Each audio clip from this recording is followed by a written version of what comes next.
à 28 ans, très jeune, mais ce jeune homme avait des problèmes de cœur.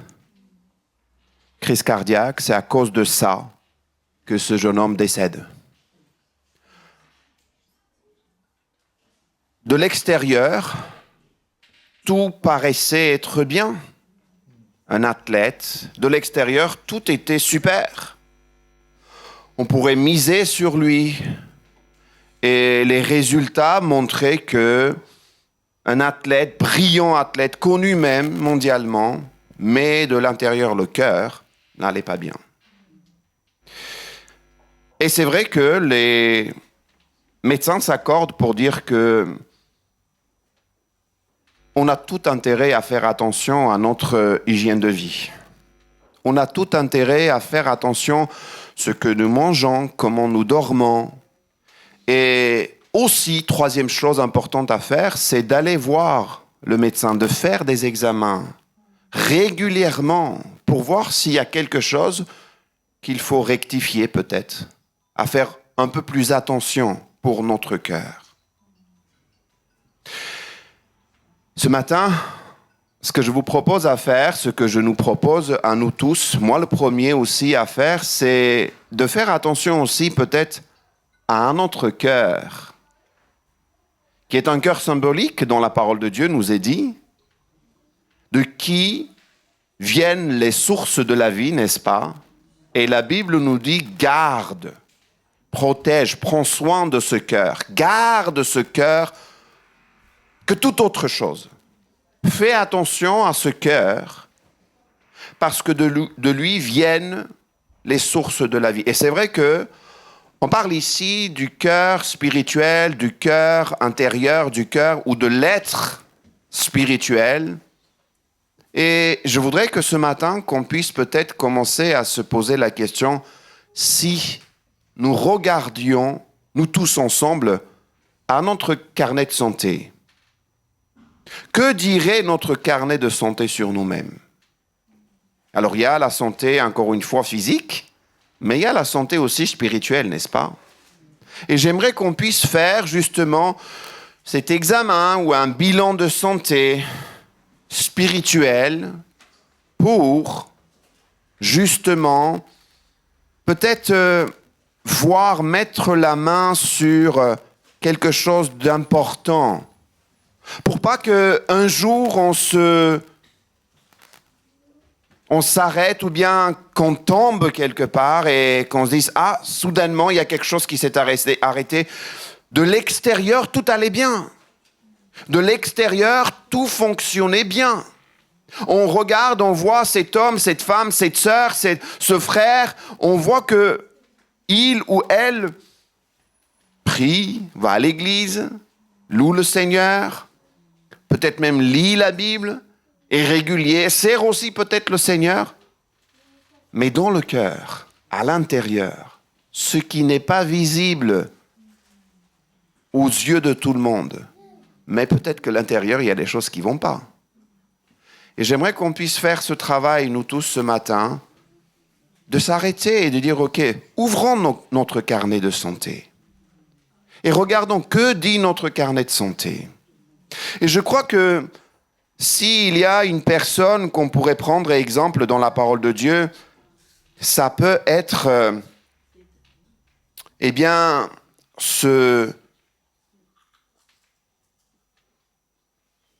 cet homme, ce psalmiste, ce serviteur, c'est cette personne qui a ce cœur selon le cœur de Dieu, qui dira une parole, sonde-moi.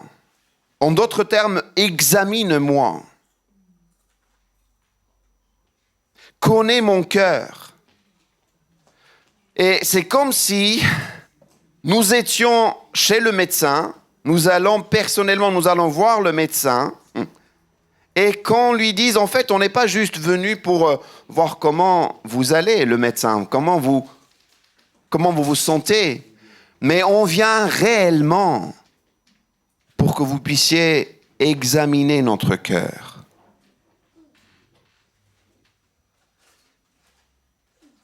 Je crois vraiment que c'est un travail pour tout chrétien, pour nous tous de s'arrêter régulièrement et d'aller voir ce spécialiste par excellence, là je parle pour notre Seigneur, pour qu'il nous examine. Et c'est ce que David fait, c'est ce que le psalmiste fait, c'est ce que lui il fait. Sonde-moi, examine-moi et connais mon cœur, il dit.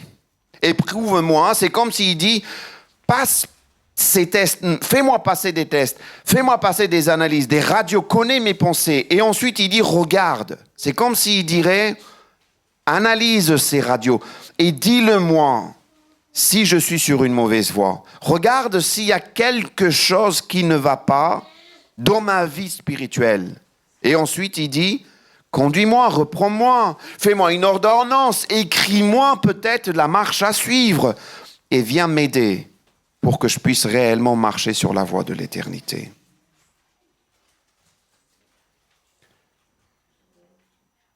Vous savez, je crois que si notre corps qui grandit naturellement quelque part, qui a en lui, Dieu nous a créés de telle manière pour qu'on ne puisse pas réellement à chaque fois s'arrêter pour nous étirer pour qu'on puisse grandir. Comprenez l'image que je donne ici? Vous ne faites pas des exercices pour grandir, vous grandissez. Regardez, les enfants grandissent, il faut bien nourrir, c'est vrai, oui, c'est un fait, mais les parents que je sache, enfin, en tout cas, moi, je n'ai pas fait. Tous les matins, j'étire mes filles pour que ça grandisse. Je ne fais pas ça. Vous n'avez pas fait ça, vous, les parents. Ça grandit. Vous ne faites pas des choses extraordinaires, quelque part. Naturellement, le corps grandit. Mais je crois que dans le monde spirituel, il y a quand même des efforts à faire. Et je crois que nous sommes justement appelés à venir et nous laisser être conduits et nous laisser nous donner entre les mains de celui qui a la capacité de nous faire grandir, donc le Seigneur. Donc il y a une démarche de notre part, mais il y a aussi la démarche de sa part pour qu'on puisse grandir spirituellement. Il y a des choses que lui, il a fait, mais il y a des choses que moi, je dois faire. Il y a des domaines dans lesquels il a très bien travaillé, il a fait sa part, il a dit tout est accompli de son côté à lui. Mais à nous aussi, il y a des versets, il y a des textes, il y a dans la parole de Dieu des passages qui nous disent travaille à ton salut. C'est pas dit en fait, ça y est, tu as ce qu'il faut maintenant, retourne dans ta vie ancienne et fais ce que tu as envie de faire. C'est pas comme ça. Nous sommes appelés aussi à faire attention, s'arrêter, checker, examiner ou se laisser être examiné pour voir si réellement cette courbe, n'est-ce pas, qui est dans le carnet de santé. Nous, nos enfants, ils ont ce carnet de santé. Quand on va voir le pédiatre aujourd'hui, vérifie bien si la courbe est bien montante, si la courbe bien suit justement l'évolution. Je vous ai déjà donné ce petit témoignage. Quand j'étais petit, je ne grandissais pas, ou bien aux yeux de mes parents, surtout de mon papa, pour lui, je ne grandissais pas assez vite ou je n'avais pas assez peut-être de muscles. Il regardait à son fils, il disait « Ah, il y a quelque chose qui ne va pas ». Et puis, on est allé voir le médecin et puis il dit « Voilà, docteur, mon fils, je pense qu'il y a un problème ». Et le docteur dit « Qu'est-ce qui se passe? Il ne mange pas ?» Et mon papa, il dit, en fait, il ne mange pas tout. Il mange, mais il ne mange pas tout. Puis mon papa dit, mais en fait, le docteur lui pose la question, qu'est-ce qu'il mange? Et puis mon père, il dit, il mange des frites, il mange de la viande grillée et tout ça, un barbecue, enfin. Et le docteur, il dit, il mange alors. Et mon père, il dit, vous savez, tous les jours, on ne peut pas lui offrir ça, on ne peut pas lui donner ça tous les jours. Il faut quand même il mange de la soupe. Et la soupe, il a du mal. Et c'est vrai qu'en tant que parent, on se pose des questions si l'enfant ne grandit pas, justement, même au niveau de sa physique, au niveau de son corps. Et c'est vrai que pendant un long moment, je ne grandissais pas. Et puis, d'un coup, j'ai pris quelques centimètres de plus. Mais pour notre santé spirituelle, Ne devrions-nous pas faire la même démarche, la même chose, d'aller voir justement ce médecin pour dire est-ce que la courbe suit bien l'évolution? Je vous propose de voir quelques domaines ensemble. Premièrement, examiner son cœur. Examine ton cœur pour revenir à Dieu. Examine ton cœur pour revoir s'il y a quelque chose que j'ai manqué pour revenir à lui. La démarche, encore une fois, n'est pas juste de voir si quelque chose va mal, mais se dire, OK, si ça ne va pas, s'il y a quelque chose qui ne va pas bien, qu'est-ce que je peux faire? Qu'est-ce que le Seigneur, qu'est-ce que je lui laisse faire aussi avec moi et dans mon cœur et avec moi? Tu peux avancer, s'il te plaît, dans les slides. Tu peux avancer encore, s'il te plaît. Quand on lit ce passage dans Lamentation chapitre 3, verset 40, il y a ce passage, il y a ce texte qui nous dit « Réfléchissons, regardons à nos voies, examinons et retournons à l'Éternel. » Faisons ce travail, examinons-nous pour revenir. En fait, c'est quand on examine, c'est pas « je vois le mal et je fais rien », mais je reviens à l'Éternel.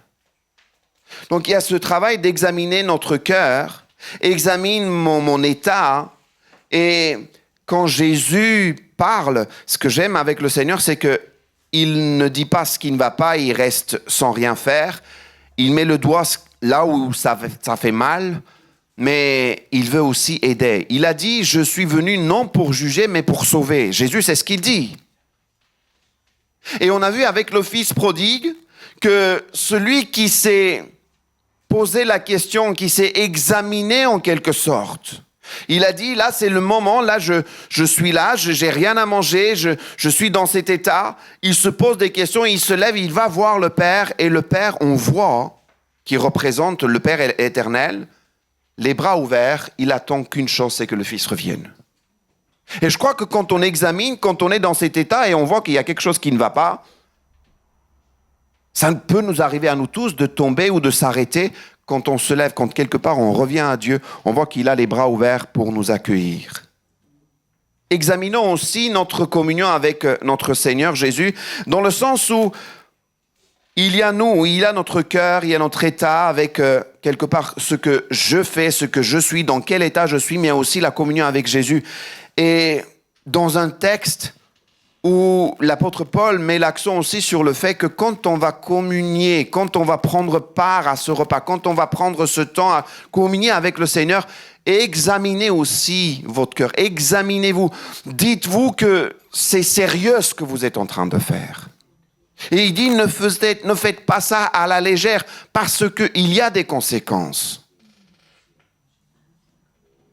Et c'est vrai que parfois, on peut se poser la question si réellement on prend en sérieux notre communion, notre relation, notre amitié avec Jésus. Parce que parfois, vous savez, on est comme tendance à dire, OK, c'est notre ami. Limite, on va même exagérer, on va dire c'est notre pote. C'est ça le problème, c'est qu'il est l'ami, mais n'oublions pas qu'il n'est pas seulement, OK, il est l'ami, mais il est le Seigneur. Il est le roi. Et quand vous lisez des textes, quand vous, encore une fois, vous vous mettez dans le contexte du roi et ses serviteurs, ce roi qui doit être justement élevé et pris au sérieux comme il se doit, là, je crois que notre attitude doit avoir un changement. On doit changer d'attitude, on doit changer notre manière d'être même devant lui. Encore une fois, ce n'est pas une question de « Ah, quand on vient à l'église, taisez-vous, faites rien, sinon il entend, il regarde, il voit. » Ce n'est pas ça la question. Parfois, dans l'histoire de l'église, c'est ce qui s'est passé. Mais ne tombons pas de l'autre extrémité en disant « C'est notre ami, c'est notre copain, c'est notre pote. Je fais ce que je veux et puis je l'invite, allez, viens avec moi. » Non, ce n'est pas comme ça, non. Je ne pense pas que c'est comme ça dans les textes. Ensuite, examinons aussi nos pensées, nos actes, pour ne pas tomber aussi dans une sorte de comparaison avec notre frère, parce que les textes nous disent que parfois on a tendance à faire ça. Parfois on fait les choses pour l'autre ou bien pour plaire. Mais en fait, c'est aussi une manière de voir si notre cœur est amené à réellement faire ou être avec le Seigneur. Je reviendrai sur ce point-là. Un autre point d'examination, un autre point où on doit examiner aussi, c'est notre marche chrétienne pour réellement voir si nous restons, ni si nous sommes dans la foi. On peut avancer, s'il vous plaît, dans les slides. Je pense que j'ai dû aller examiner donc ses pensées, examiner sa marche chrétienne pour voir si nous sommes réellement dans la foi. Parce qu'à un moment donné, les textes nous disent, regardez bien, examinez-vous pour voir si vous êtes réellement dans la foi. Ou dans la foi, est-ce qu'on doit préciser pour dire que c'est la foi chrétienne, la foi biblique? Parce qu'on peut avoir foi en toutes sortes de choses. Vous êtes avec moi? En toutes sortes de choses. J'ai foi, j'ai confiance, je crois à cela et je commence à marcher.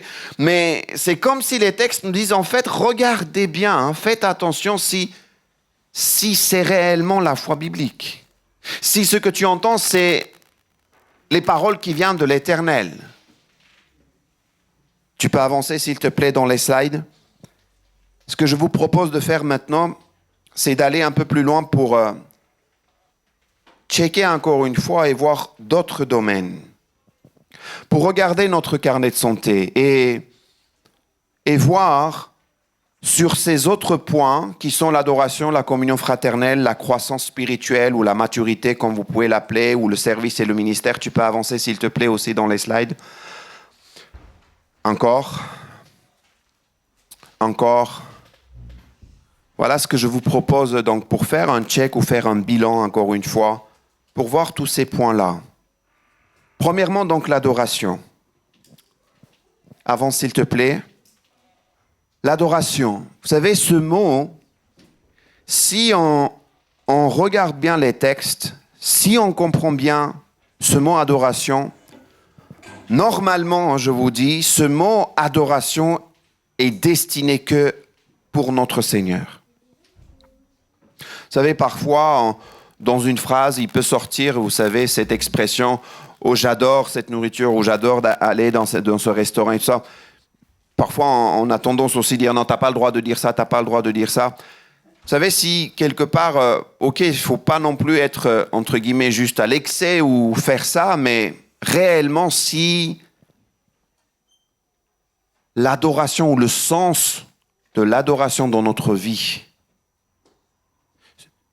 la personne que nous adorons, si ce n'est pas Dieu, il y a un problème.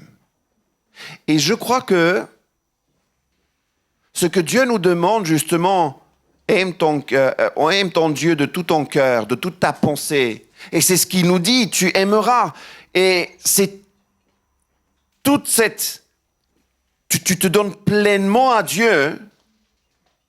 Et je ne sais pas si vous réalisez par moment si vous êtes encore, si vous êtes toujours dans cet amour et dans cette adoration avec le Seigneur. Je ne sais pas si vous avez des moments où vous vous arrêtez, vous dites en fait, allez, je check, je regarde sur mon carnet si je suis dans cet état-là encore ou pas. Il y a des textes dans l'Ancien Testament, vous pouvez lire, où, vous savez, il y a des passages, vous lisez, vous dites, non mais c'est pas vrai, pourquoi c'est écrit? Mais au moins ça, on pouvait le cacher parce que ça ne fait pas plaisir de lire ces passages. Une fois, il y a des enfants qui vont insulter, qui vont dire des mots insultants envers Dieu. Et vous savez ce qu'on va faire? C'est terrible, c'est choquant, on va lapider, on va exclure. C'est ça, en fait, qu'on vous lisait. Pourquoi? Parce que pour que ça soit exemple, pour qu'on dise qu'en fait, tu ne peux pas dire ça à Dieu. Tu ne peux pas faire ça. Et il est clair qu'il y a eu un contexte, il est clair qu'il y a eu un environnement, il est clair qu'on parle d'une époque. C'est vrai, il faut considérer cela. Mais quelque part, à un moment donné, encore une fois, c'est comme si aujourd'hui on est tombé vraiment de l'autre côté où tout est permis. Tu fais ce que tu veux, tu dis ce que tu veux, tu vis comme tu veux. Et le problème, encore une fois, je constate, je crois que vous aussi, c'est que la même chose se passe aussi dans l'Église. On fait ce qu'on veut, comme on veut, où on veut, avec qui. Et on oublie réellement qu'en fait, non, on ne peut pas quelque part adorer Dieu comme ça. Le cœur ne peut pas être en bonne santé spirituellement. Il doit y avoir des espèces de blocages dans le cœur spirituel. Il y a des artères qui doivent être peut-être bouchées réellement parce que je ne dois pas me sentir bien si je continue à vivre ma vie spirituelle comme ça. Si je continue à courir, faire mon jogging, mon sport spirituel, normalement, je dois me sentir mal. Je dois m'essouffler, je ne dois pas me sentir bien. Si j'ai les deux choses en même temps.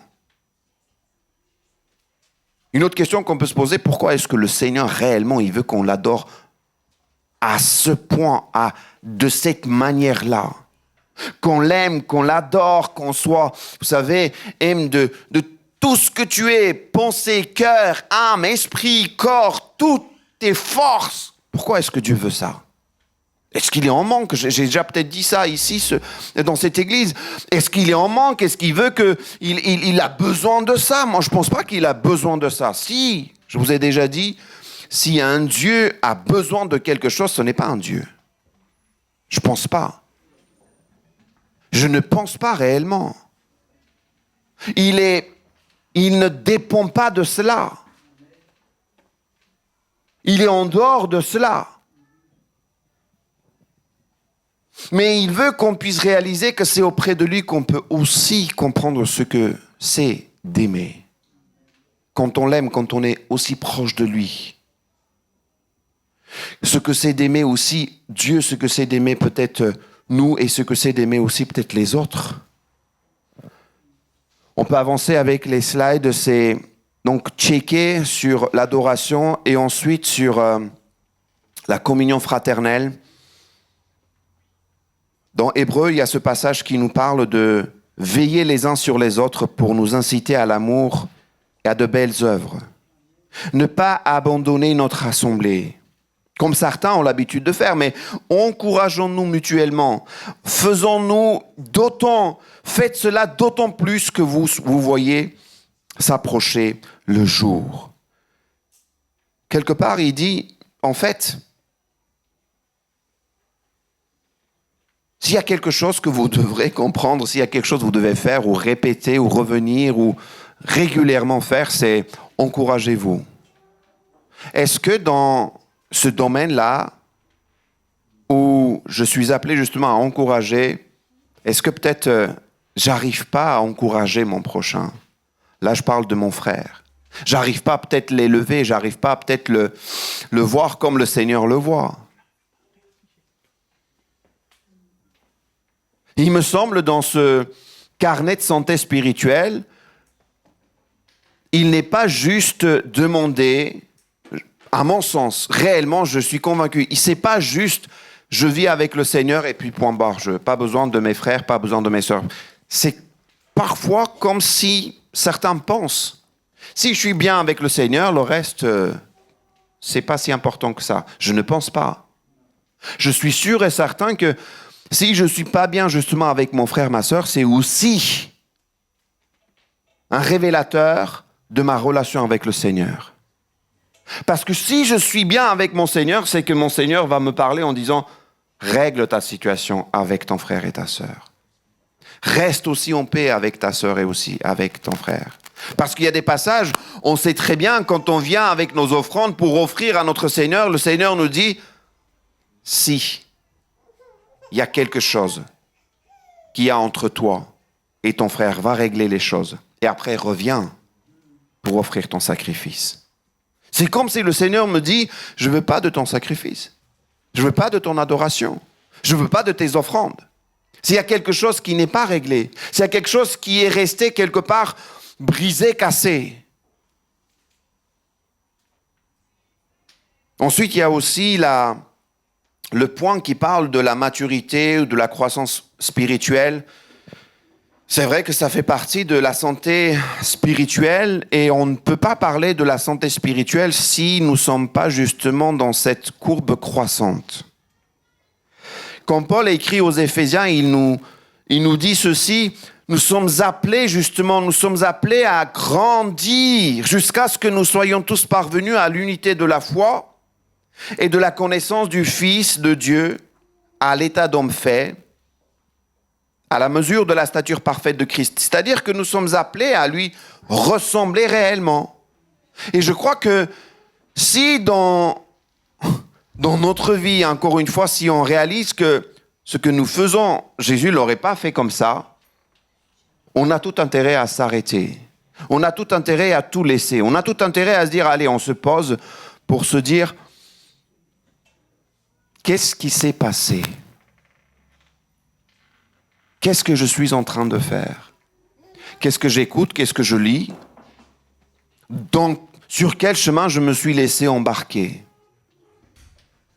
Il y a des personnes, vous savez, et ici aussi, il y a des personnes qui sont venues me voir dans cette église pour me dire, « Pasteur, il y a quelque chose qui ne va pas dans mon cœur. » Et là, on parle du cœur spirituel. Je ne me sens pas comme j'étais avant, comme j'étais bien avant avec le Seigneur. Je ne me sens pas aussi proche, peut-être je ne me sens pas aussi épanoui dans ma relation avec le Seigneur. C'est comme s'il y a quelque chose qui s'est passé.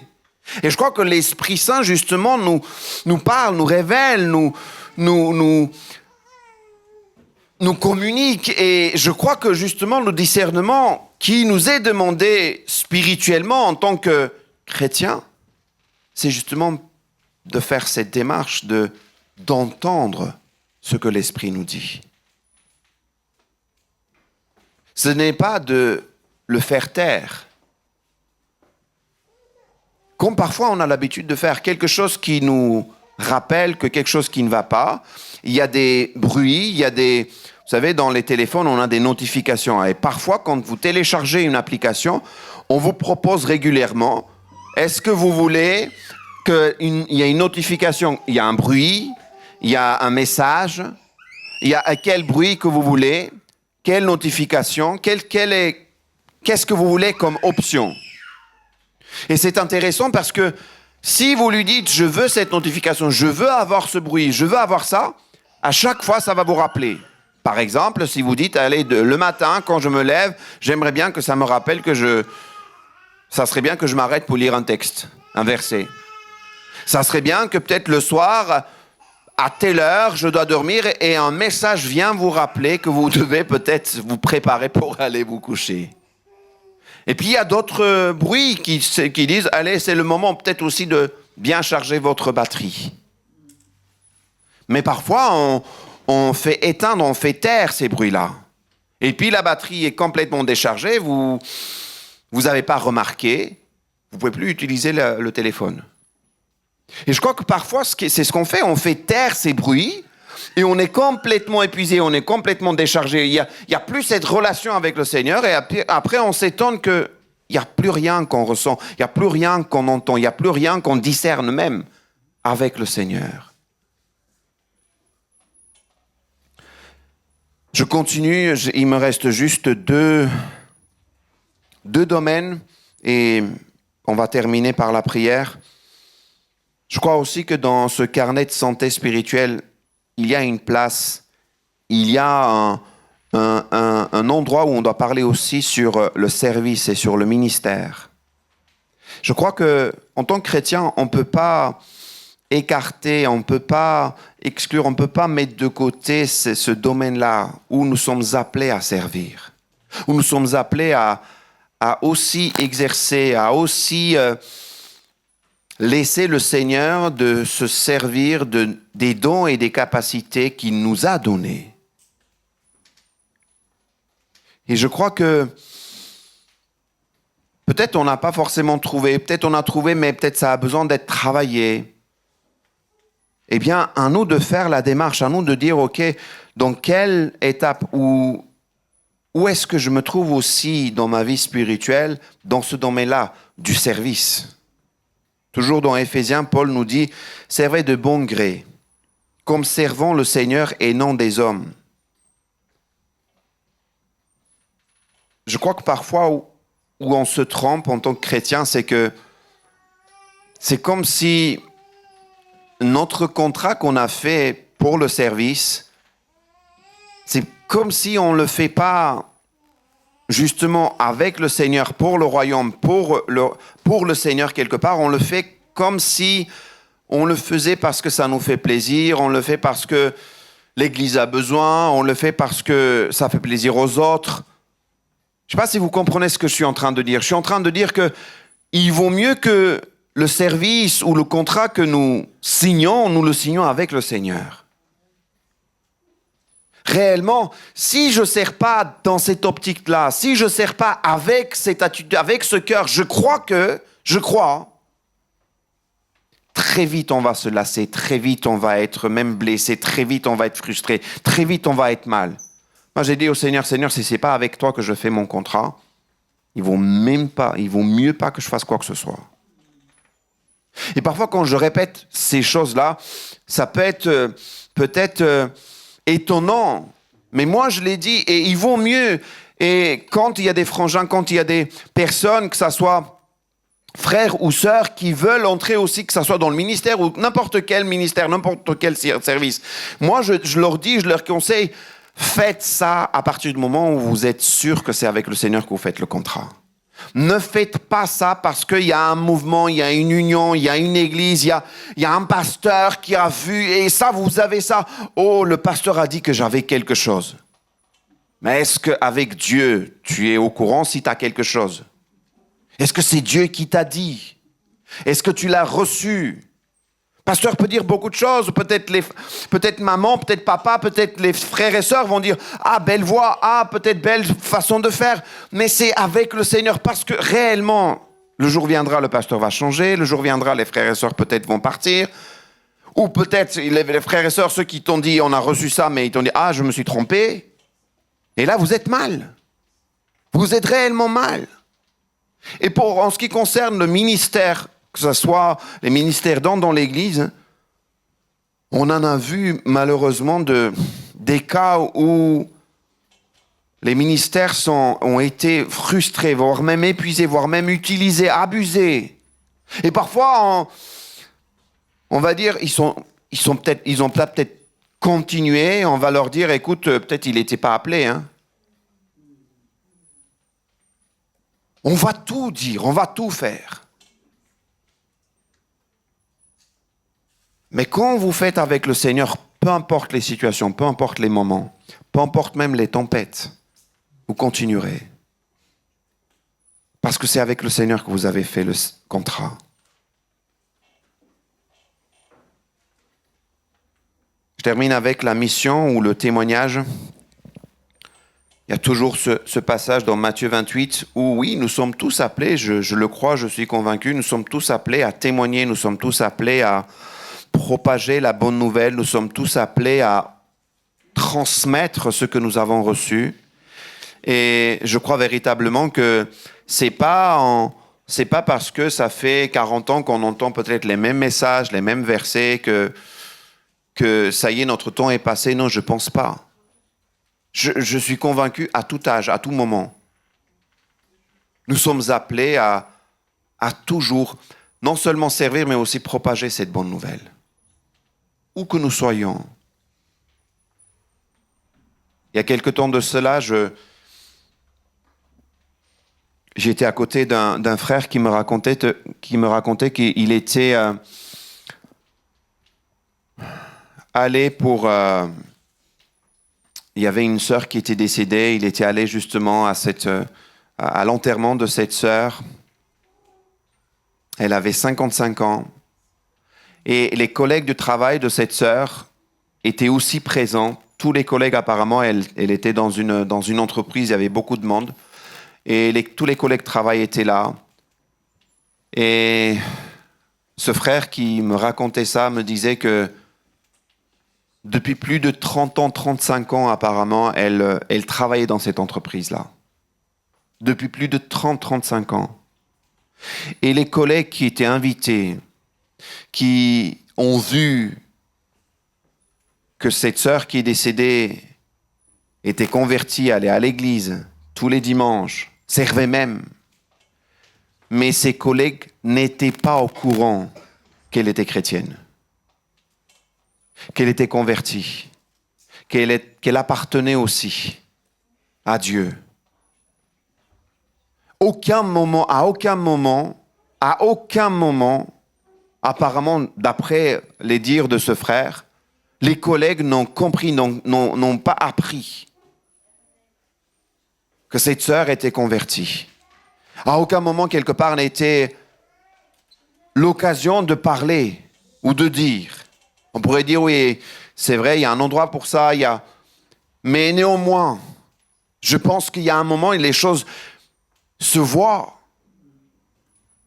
Les gens peuvent se poser des questions. Il y a une lumière, il y a quelque chose. Je ne suis pas en train de dire qu'elle était chrétienne ou pas, ce n'est pas ça que je suis en train de dire.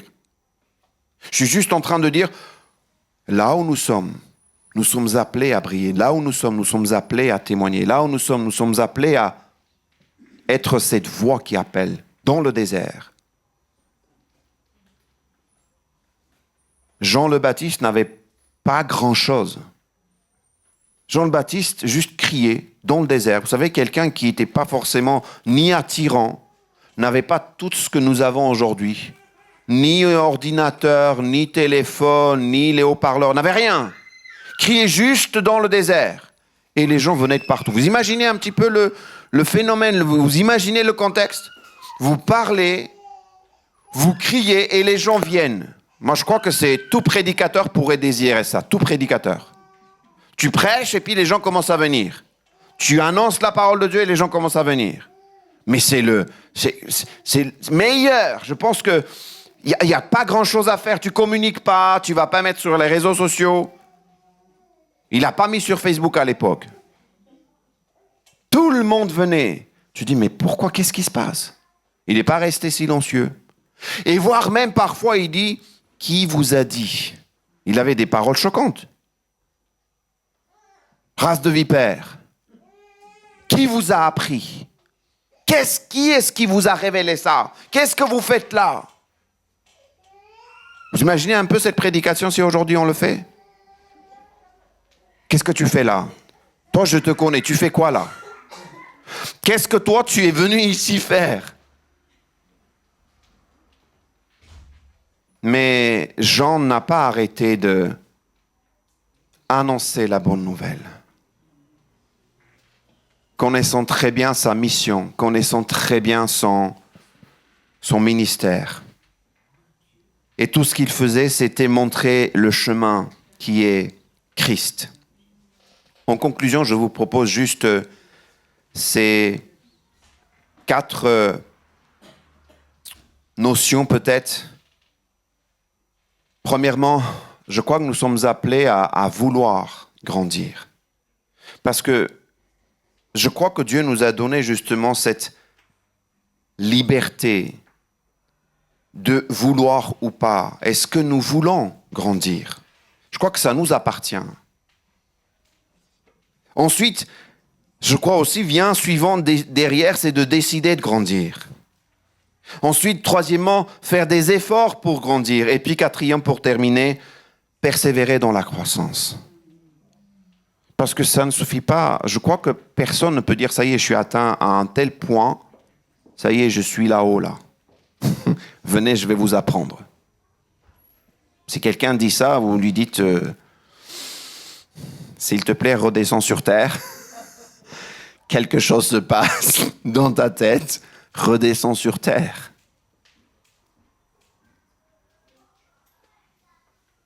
Que dit mon carnet de santé aujourd'hui? Quand je regarde, est-ce que je peux encore une fois ce matin dire cette prière? Sonde-moi, ô Dieu, le médecin par excellence. Sonde-moi, examine mon cœur, regarde. Je vous invite à prier. Seigneur mon Dieu, merci parce que tu nous appelles, tu nous attires à toi, Seigneur, et tu nous interpelles, Seigneur, par ta parole. Seigneur, merci de nous aider, c'est vrai, à à s'arrêter régulièrement et te laisser examiner notre cœur, te laisser examiner nos pensées et aussi peut-être le chemin que nous sommes en train de prendre et marcher sur la voie que nous avons déjà peut-être même entamée, Seigneur, et te laisser peut-être aussi éprouver ou tester pour voir si nous sommes sur la bonne voie. Et si ce n'est pas le cas, Seigneur, aide-nous, ramène-nous. Ramène-nous pour nous remettre sur ta voie, toi, sur le chemin. Là où tu as tracé, là où tu as ouvert une voie devant nous. C'est nos prières, c'est notre prière, Seigneur. Personnellement et en tant qu'Église, nous voulons marcher sur cette voie. La voie, sur le chemin, qui est la vérité, qui est la vie, sur le chemin de notre Seigneur et Sauveur Jésus-Christ. Aide-nous. Nous te prions. Amen.